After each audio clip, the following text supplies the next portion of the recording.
Cette prédisposition, les étapes parcourues et le choix que nous avons fait d'aller expérimenter les lois en allant aux différentes élections permettent aujourd'hui de dire que FCBE a la parole.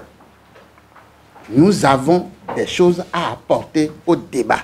Surtout que c'est dans la position d'opposant que nous avons fait tout ça. Bon, donc, que le chef de l'État reçoive pour discuter donc de ce qui est à apporter aux réformes ou aux lois, eh bien nous sommes dit, nous avons notre mot à dire.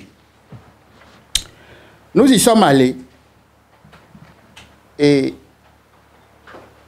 conformément à nos sorties, parce qu'entre-temps nous étions les tout premiers à commencer par alerter. Il y a à reprocher à ces lois-là.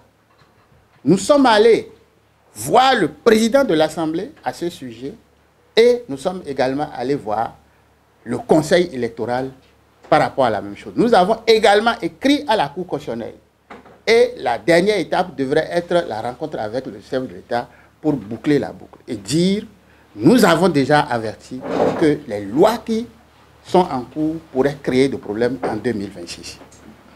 Si nous avons été les tout premiers à commencer par alerter, pourquoi est-ce qu'on resterait à l'écart donc du débat?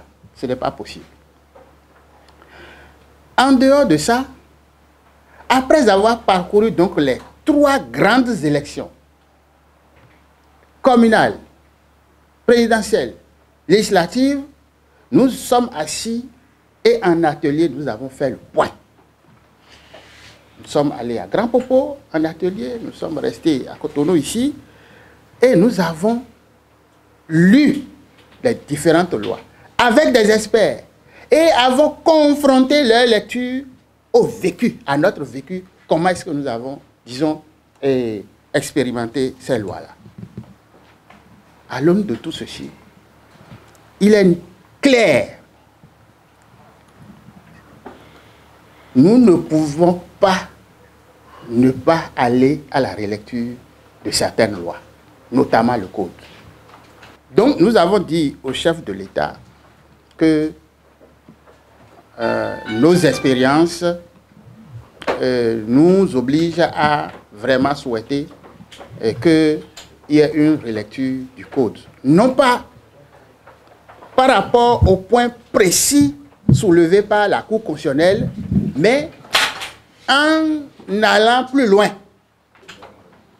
en faisant une lecture plus globale, de sorte à extirper du Code les problèmes que nous avons vécus jusque-là. Entre autres,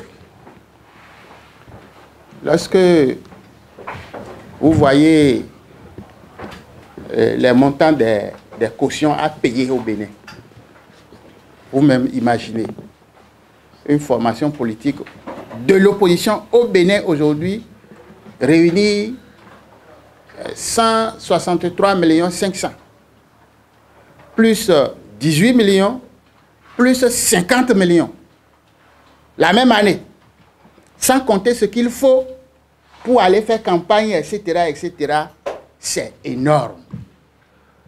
Dès lors que nous avons pensé qu'il faut organiser toutes les élections dans une même année, il faut également penser à comment permettre aux formations politiques donc, de pouvoir y participer. Donc, il faut aller voir combien on peut véritablement payer en termes de caution. Il faut réduire la caution. Venant au problème de parrainage, c'est des formulaires à remplir, à retirer et donc à remettre au candidat. Qui prend? Qui remet? Qui fait le choix? Et quel est le rôle des partis politiques dans tout le processus? Eh bien, nous, on a connu ce qui s'est passé en 2021. Vous avez un élu qui est de votre parti qui va prendre son quitus à la Sénat et qui passe par un autre chemin et va déposer ailleurs. Bon. Pendant que vous-même, là, vous n'avez même pas encore la totalité. Il faut encore manœuvrer pour qu'il ramène. Nous remarquons tout de même que les sièges appartiennent aux partis politiques. La preuve, même si vous démissionnez, vous êtes un élu FCBE aujourd'hui, il y en a dans tous les partis qui ont démissionné, qui ont quitté, qui sont allés ici et là, et qui sont devenus même militants ou bien conseillers de certains partis qui n'ont même pas participé à ces élections, qui ont boycotté.